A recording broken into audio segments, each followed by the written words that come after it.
Overnight soak ചെയ്ത ഉണക്കമുന്തിരി പിറ്റേഴ്സിൽ അവരെ വെള്ളമടക്കം കുടിക്കുന്ന ആൾക്കാരുണ്ട്. അപ്പം ചില ആൾക്കാരെ നമുക്ക് പറഞ്ഞ് മനസ്സിലാക്കാം, ചില ആൾക്കാർ എത്ര പറഞ്ഞാലും മനസ്സിലാവത്തില്ല. നമുക്ക് തന്നെ നോർമലി അറിയാവുന്ന കാര്യമാണ് എത്ര വിഷം അടിച്ചിട്ടാണ് മുന്തിരി നമുക്ക് കിട്ടുന്നതെന്ന്. ഇതേ സാധനം തന്നെയാണ് ഒരു ഹൈജീനും ഇല്ലാതെ ഉണക്കി കഴിഞ്ഞിട്ട് എന്താണ് കേടാവാതിരിക്കാൻ പല കാര്യങ്ങളോട് ചേർക്കും.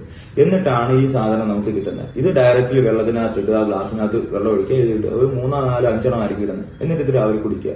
ബെനിഫിറ്റ് ചോദിച്ചാലോ, നമ്മുടെ ബോഡിയിൽ അയൺ ലെവൽ കൂടാനാ, പിന്നെ ബ്ലഡിന്റെ ലെവൽ കൂടും, സ്കിന്നിന് നല്ല, വയറിന് നല്ല, അങ്ങനെ കുറെ ബെനിഫിറ്റ് ആണ് പറയുന്നത്. ആക്ച്വലി നിങ്ങൾക്ക് യാതൊരു തരത്തിലുള്ള ബെനിഫിറ്റും ഇല്ല. നിങ്ങൾക്ക് ഹെൽത്ത് ഇഷ്യൂ വരുന്നതല്ലാതെ ഇത്രയും നിങ്ങൾ എടുത്തിട്ട് യാതൊരു തരത്തിലുള്ള ബെനിഫിറ്റും ഇല്ല.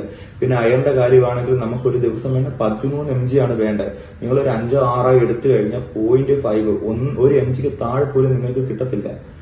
മനസ്സിലായില്ലേ? അപ്പം നിങ്ങൾക്ക് ഇത് കഴിക്കണമെങ്കിലും ഞാൻ നിങ്ങൾ തന്നെ നട്ട് ഒരു മുന്തിരി ഉണ്ടാക്കി അത് ഉണക്കി നിങ്ങൾ തന്നെ കഴിക്കുക. അല്ലാതെ ഇങ്ങനെ കഴിക്കുന്നത് ഒരിക്കലും ഒരു ഹെൽത്ത് ബെനിഫിറ്റ് ആയിട്ട് നിങ്ങൾക്ക് കിട്ടത്തില്ല.